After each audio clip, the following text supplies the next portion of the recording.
Ang galing! Ang galing! What's up sa inyo mga guys? So, ako nga pala si Jace Place at nagbabalik tayo dito sa another episode natin dito sa Korok Rock. So, kamusta kayo guys? So, matagal din tayo hindi nakabalik dito sa Korok Rock, no?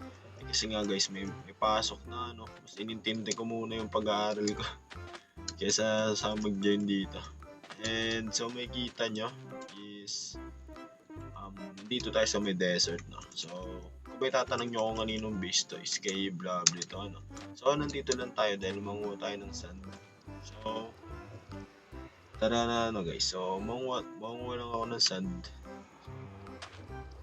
May dala ko nga pala akong shovel, no? So, ayan. Punta na tayong shovel boy. So, kuha tayo sand. So, ano tayo na pagkukuha na ng sand natin, no? Kasi, di naman pwede dito lang tayo manguha. Dito lang. Kasi kawawa naman yung bahay ni Blably.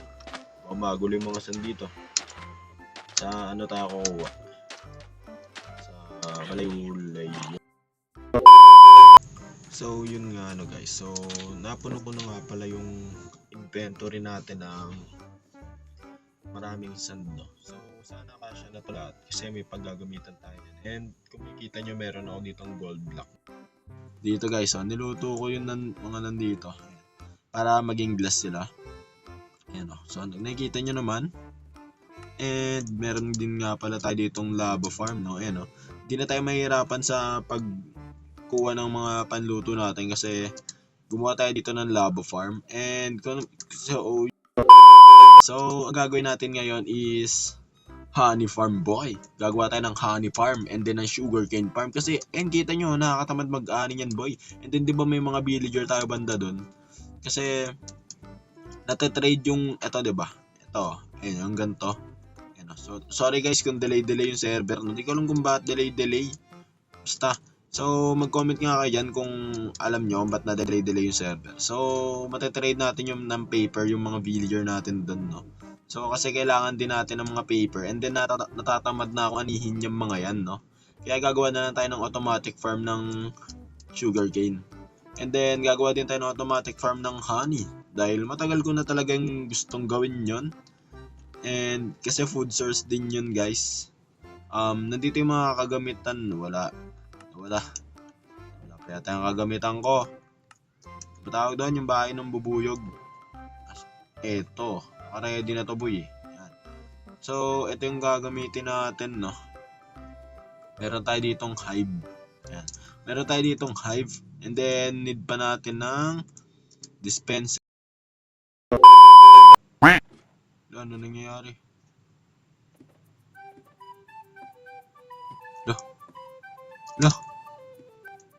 Ano nangyayari guys? Nababaliw yung karakter ko. Gumaganyan kanina o bumababa.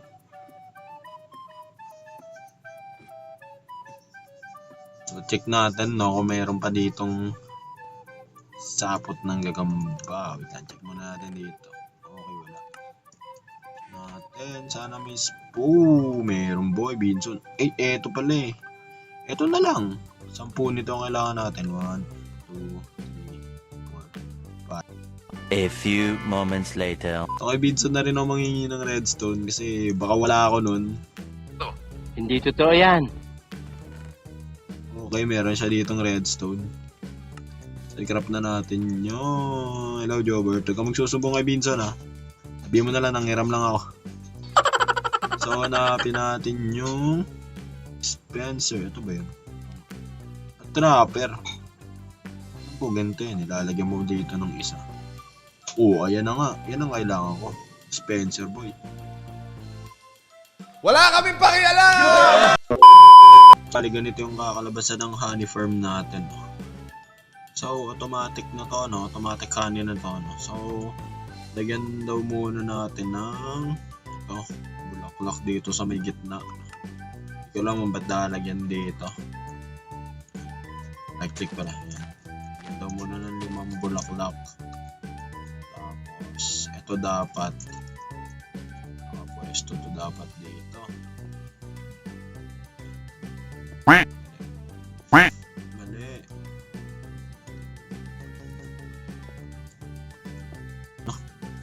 Lagyan sa likod.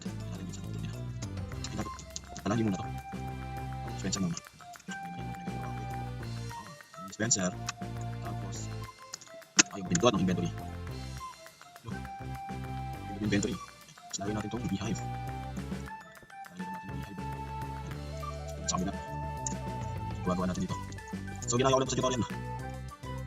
Gagawin natin yung sa tutorial. So, yan. Tapos mali, no? Yung nakaani, no? Yan. Tapos, lalagyan daw natin ng ito.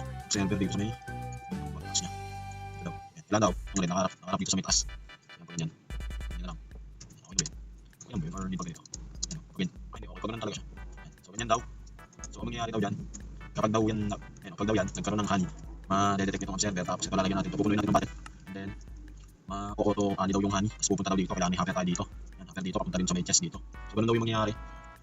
Tapos, ninunto nyo yun eh. Alam ko, nilagyan nyo ng dito. Redstone. Nilagyan nyo yun. Hindi. So, yun. Ganyan. Tama ba yung pinagagagawa ko? Ano ito daw? Yan. Yan, ganyan daw guys. Tapos dito daw, lalagyan daw natin ng hopper para daw doon malalagay yung mga honey bottles. Tapos dito, butasin natin dito. Kasi dyan malalagay yung ano natin. Dito natin ang hopper. Tapos chest, no? Dito. Ganyan. Tapos lagyan natin daw ng hopper yan. Yung matin doon. Hindi totoo yan. Natin ng mga hopper, no? Ayan na guys, so may hopper na. So try natin kung mapupunta ba dito sa chest. So maglalaglag ako ng isa dito, no? Ayan, naglaglag ako ng tag isa guys. So tingnan natin kung nandito yun sa may chest. Okay, dito guys. Ang galing! Ang galing!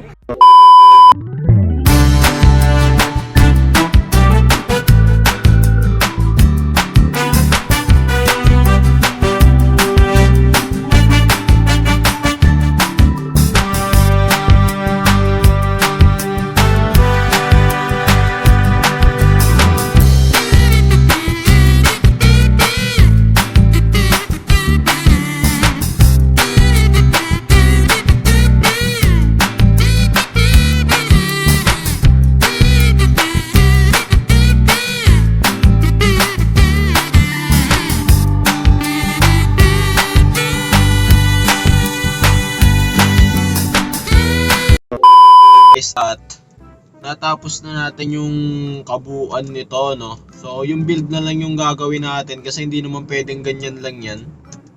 So gagawin pa natin ng build to syempre, no? So nilipat ko nga pala yung mga hopper, then yung mga ano dito dispenser, kasi pag nadi-dispense yung mga ano nila guys dito nalabas sa may likod. Di ko alam kung ba't ganon kasi yung natanong ko doon sa loob lumalabas, pero ba't dito sa loob lumalabas, ay sa labas lumalabas guys. So kung makikita nyo, no, so tapos na siya and marami na akong bubuyog dun sa may loob dahil binread ko na yung mga bubuyog na yan boy.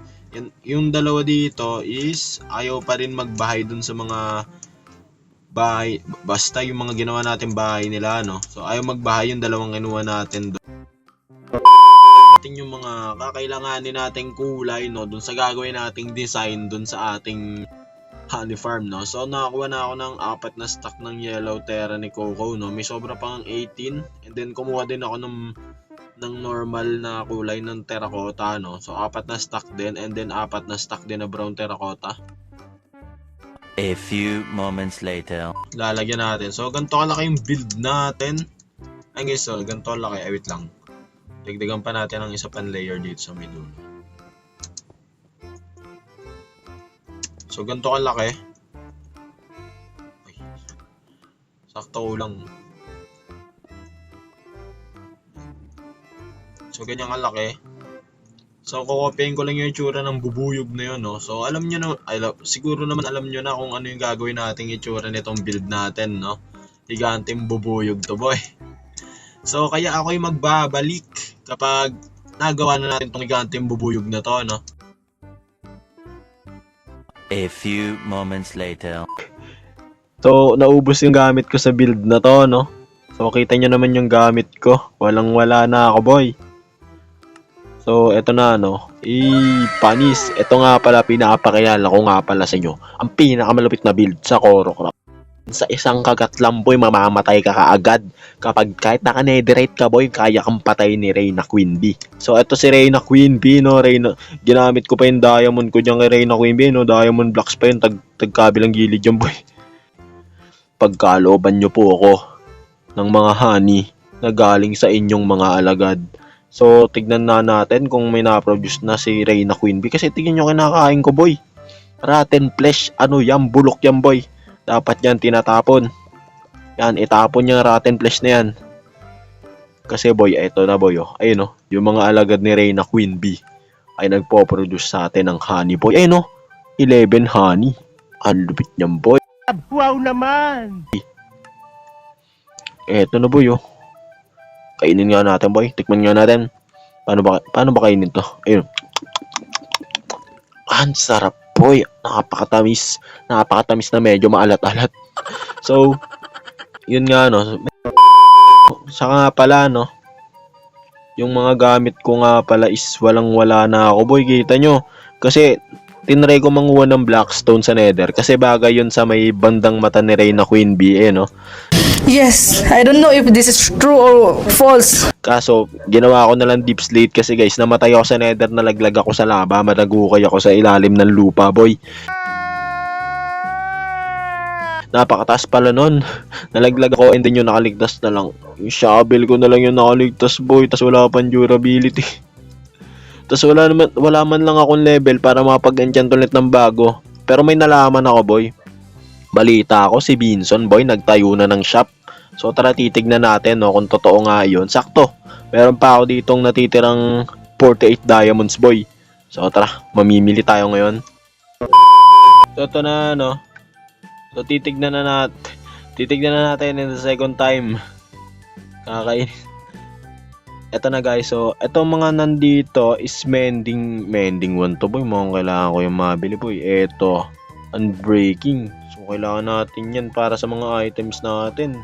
Walang enchant yung mga item ko then wala pang unbreaking yung villager ko. So bibili tayo ng unbreaking and mending. So magkano naman kaya lahat to? So magkano lahat? 5 diamonds, 1 enchanted. Ang mahal naman yan boy. Grabe naman yung presyo niya. Overprice. Grabe naman yan. Pang scamas yan boy. Pero sige, dahil pang scamas boy. So magkano na natin? Ay, yan boy. So di mo yung kukunin natin. 4. Yan. So ayan binili ko na lahat ng tinda mo, Binson. Kailangan ko din kasi. So ayan nagbayad ako. So nakikita niyo naman nagbayad ako. Tara, balik na tayo sa may base ko. So saka ako na ikakabit tong lahat ng to no, kapag may level na ako. So siguro yun nga guys. So siguro dito ko na lang muna tatapusin tong episode na to no. Maraming salamat sa panonood at sana nag-enjoy kayo. At kung nag-enjoy nga kayo, huwag niyong kalimutang mag-like, comment and subscribe. So yun lang guys. Bye-bye.